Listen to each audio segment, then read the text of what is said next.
Okay, another example, we have x plus y is less than or equal to negative 3. So, gagawa tayo ng, since naka-equal yan, i-equal nyo lang din to.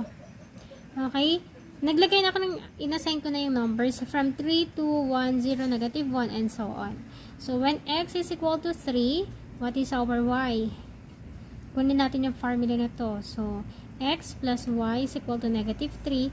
Ito, palitan natin yung x ng 3 plus y is equal to negative 3. Y, ito, transpose natin. So, it will become negative.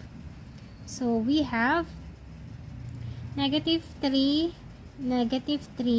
y is equal to negative 6. Negative, mag-add lang yan. So, it will become negative 6. When x is equal to 2, what is your y? Okay, x plus y is equal to negative 3. Palitan natin to ng 2, y, negative 3. Y is equal to, bring ito, kopyahin lang natin, and then lipat natin, so it will become negative. Y is equal to negative 3, negative 2. Ang magiging ano lang yan ha, mag-add yan. Paano naging add? So, negative 3, pa-plus mo, negative 2. So, negative, ang answer should be negative. Since add lang naman yan, so all you have to do is to add 3 plus 2 is 5. Okay. Next, we have, lagyan natin dyan 5. When x is equal to positive 1, what is our y? Okay, when x is equal to 1, so gagawin lang natin sa formula x plus y is equal to negative 3. 1 plus y is equal to, negative 3. Ito, lipat natin. So, y is equal to negative 3 minus, nakita, 1, kasi transpose natin yung positive, magiging negative. So, y is equal to negative 4. Answer is negative 4.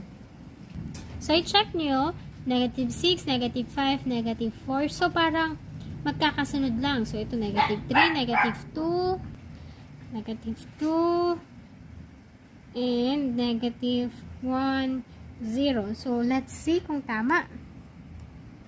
Okay, so, x is equal to 0. What is your y? So, ilagay natin 0 plus y is equal to negative 3.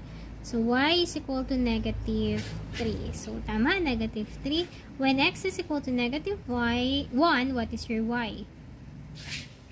So, x plus y is equal to negative 3. Palitan natin to ng 1 plus y, negative 3.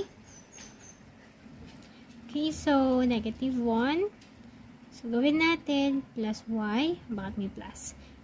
Ilipat na natin to. So, y is equal to negative 3 maging positive 1. Y is equal to negative 2. So, negative plus 1. So, ano pa na yan? So, we have negative 3. Pag magkaiba po kasi siya ng sign, ang gawin nyo, isubtract nyo na agad. And then get the higher value or get the highest number. So, kunin mo na sa agad negative 2. Ayan. Okay, next. When x is equal to negative 2, what is your y?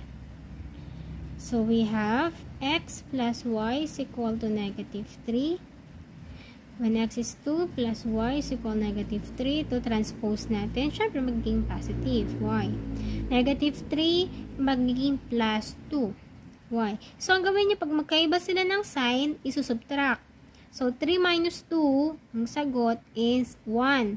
Kukunin nyo ang sign kung saan nyo mas malaki ang number. Kunyari, ito mas malaking number 3, diba? Anong sign yan? Negative. So, that is your answer. So, that is negative 1. So, last, x is equal to negative 3. What is your y?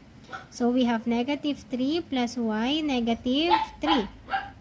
So, we have y is equal to negative. Transpose natin.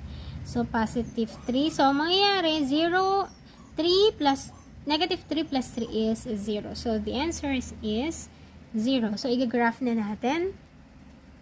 Okay, sa graph, unahin na natin si x. Ang x ay 3. Ito. And then, ang y ay 6. Yan. Plot natin and then dot. Next, we have 2 and then positive 2 sa x. This is your x and this is your y.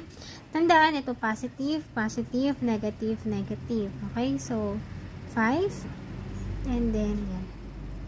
Next, we have 1 and negative 4, 0 and negative 3, negative 1 and negative 2, negative 2 and negative 1, and 3, 0. So, mag-line lang tayo dyan. So, this is your line 4, x plus y equal, less than or equal to negative 3. Ano ibig sabihin ba niyan? Basta hindi sobra itong value na to sa negative 3 natin. Kapag ang sagot nyo dyan, kunyari ito, okay, to check kung correct yung sagot nyo, we have x plus y less than or equal to negative 3. So, kunin lang natin yan. Okay. Should be equal. Lagay na lang natin ng equal. Kasi hanggang dyan lang yung pinaka-basis or reference niyan. Dapat hindi sa sobra. Hindi pwede maging mas greater than dito. Or mas mababa. I mean, sa negative 3. Ano ba yung mas mababa sa negative 3? Ito mas mababa. Negative 4, 5, and 6, and so on. So, i-check natin. If we have 3 plus negative 6 is equal to blank. So, ito, sabi ko sa inyo, magsusubtract. Diba? And then, get the higher sign. So, we have negative. So, we have negative 3. Okay, so, tama yan. Next, dito naman tayo. So, we have 2 minus 5 is 3. Kukunin natin yan. So, negative 3. So, okay, lagi equal. 1 minus 4 is negative 3. 0 minus 3 is negative 3. Negative 1 minus 2 is negative 3. And so on. Lahat siya ay negative 3. So, yun yung checking na.